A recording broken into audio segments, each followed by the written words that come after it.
Hola a todos y a todas y bienvenidos una vez más a Historia del Mundo y sus personajes. Hoy vamos a hacer la cuarta parte de Julio César. En este caso vamos a hablar de qué pasó tras la victoria de la guerra civil. Así que gafas, casco, encendemos motor, ponemos el cinto y nos vamos a ver cómo le fue a Julio César tras su victoria. César regresó a Roma a finales de julio del 46 a.C. La victoria total de su facción dotó a César de un poder enorme y el Senado se apresuró a legitimar su victoria nombrándolo dictador por tercera vez en la primavera del 46 a.C. o en plazos y precedentes de 10 años. En septiembre celebró sus triunfos ofreciendo 4 desfiles triunfales que se desarrollaron entre el 21 de septiembre y el día 2 de octubre. Galos, egipcios, asiáticos y africanos desfilaron encadenándose ante la multitud, mientras jirafas, carros de guerra britanos y batallas de lagos artificiales dejaban boquiabiertos a sus ciudadanos. La guerra entre los romanos fue enmascarada por las victorias contra extranjeros y las celebraciones no tuvieron precedentes en sus dimensiones y duración.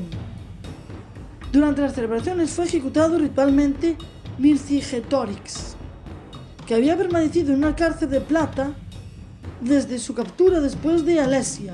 En ese mismo desfile se rompió el eje de su carroza y estuvo a punto de caer al suelo, y el desfile triunfal contra Farnés II contó con una carroza que portaba el lema Venidi, Vidi, Vici.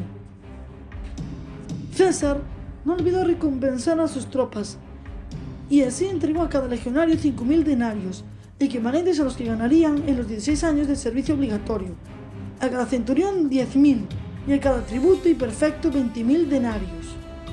Además les asignó también terrenos, aunque no cercanos a Roma, para no despojar a ciudadanos y establecer así colonias romanas en territorios recientemente conquistados. Distribuyó al pueblo 10 monodios de trigo por cabeza y otras tantas libras de aceite con 300 sestercios, en cumplimiento de una antigua promesa que le había hecho, a los cuales agregó 100 más por la demora.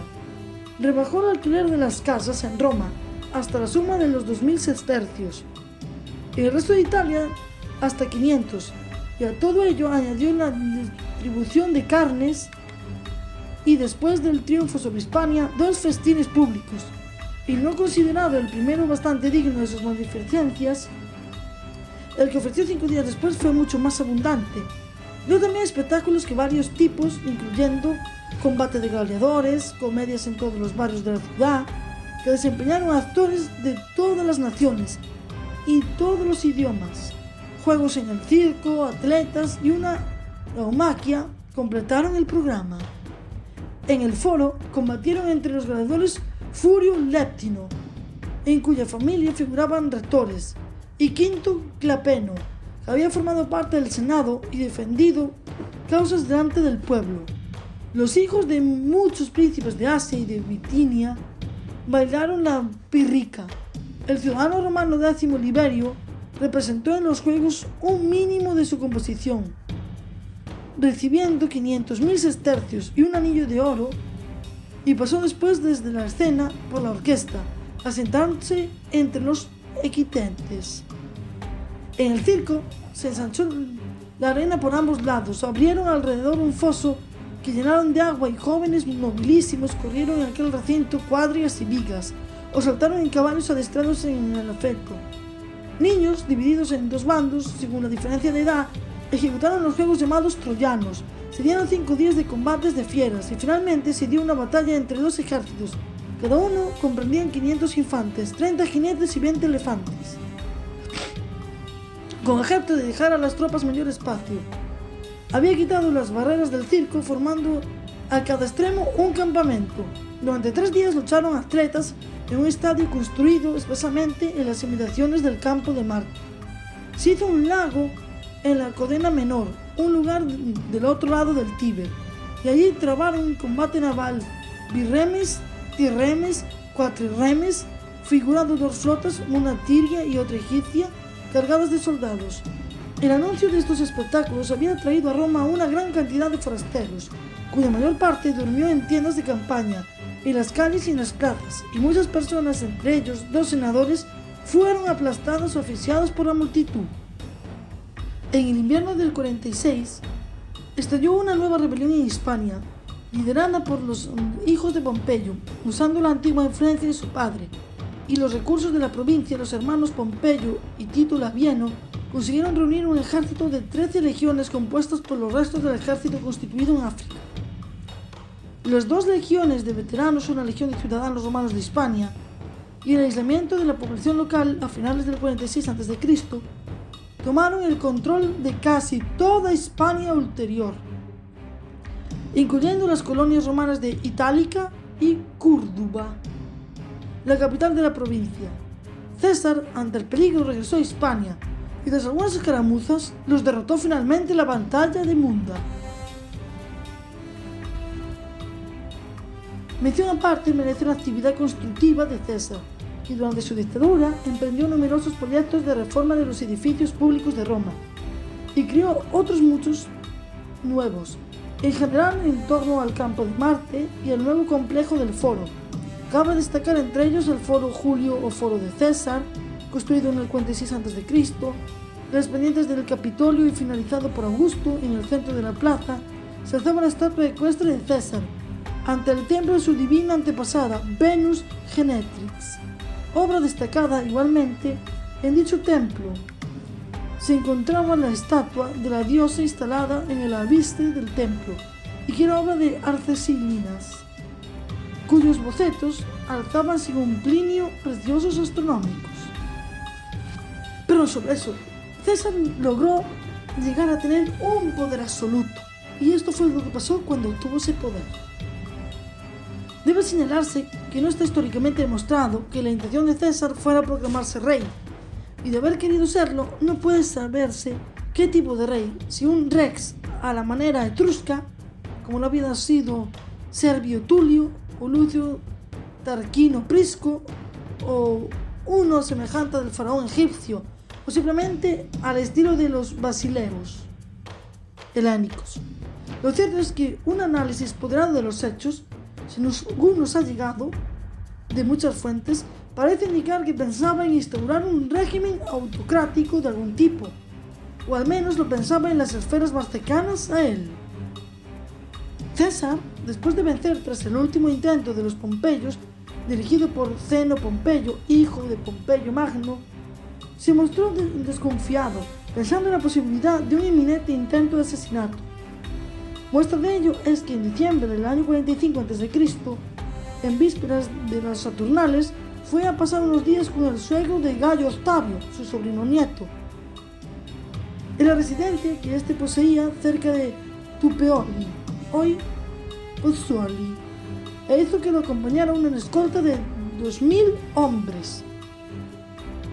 Como podéis ver, César intuía que alguien lo quería matar, y para muchos sería un placer que desapareciera, y para otros fue la suerte que pudo perdurar. Cicerón, cuya villa colindaba con la de Lucio Marcio Flipo, había pedido a César que le hiciera el honor de cenar con él. El dictador aceptó. Los sucesos de aquella noche quedaron registrados en una célebre carta de Marco Tulio Cicerón a Tito Pomponio Ático. Según Cicerón, César llegó a la villa acompañado de toda la guardia. 3 salones especiales recibieron al séquito de César. La cena fue un gran éxito. Como el César se había purgado, precisamente Marco Tulio Cicerón bebió y comió con tanto apetito como energía. César se mostró conservador, brillante e ingenioso. Por otra parte, añade su anfitrión, ni una palabra de sus asuntos serios. Conversación eternamente literaria. Al día siguiente, el 20 de diciembre, partió a Roma. El Senado había aprovechado los ausencia de César para votar en bloque los decretos relativos a los honores que le eran conferidos. Así explica don Casio. Esta labor no debía parecer el resultado de una ecuación, sino la expresión de su libre voluntad. Cuando César estaba ya de regreso en Roma, antes de colocar los decretos a los pies de Júpiter Capitolio, como era tradicional, los senadores decidieron presentárselos personalmente. De este modo, se subrayaba aún más la importancia del homenaje que el Senado le rendía.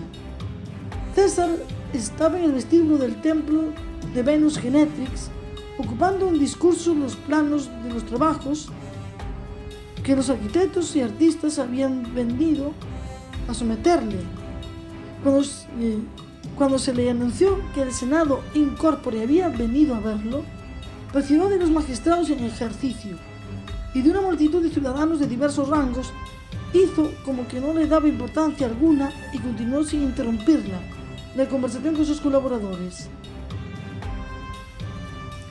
Uno de los senadores se adelantó para pronunciar un discurso apropiado a las circunstancias. Entonces César se volvió hacia él y se esperó a escucharlo sin dignarse siquiera levantarse de su asiento. Probablemente se trataba de poner en evidencia su disgusto con la afrenta que le infligió el tribuno Aquila 3 meses antes. Asimismo, su respuesta dejó anodados a los senadores. En vez de alargar la lista de honores, a él acordaros, insistió, más bien un ridiculus. Pero no obstante lo aceptó. Esta actitud produjo una tremenda indignación entre los miembros del Senado y en la multitud que asintió a esta solemnidad. César no se limitó a aceptar las distinciones honoríficas con las que lo habían condenado el Senado,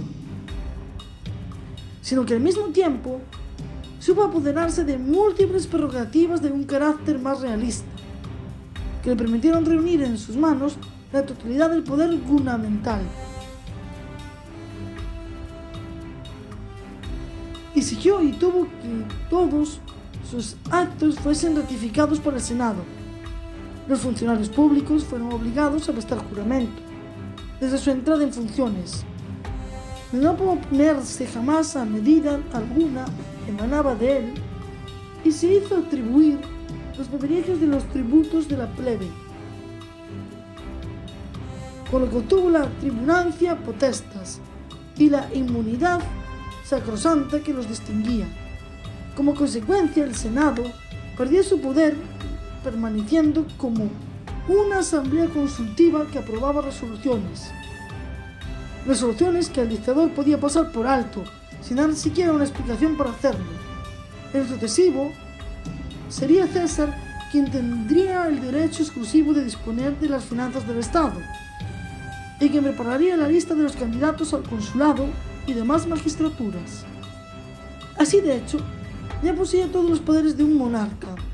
No le faltaba más que el título. A este respecto, empezó una propaganda insinuante emprendida por ciertos agentes para preparar la opinión pública, que era muy hostil a la idea de volver a la monarquía.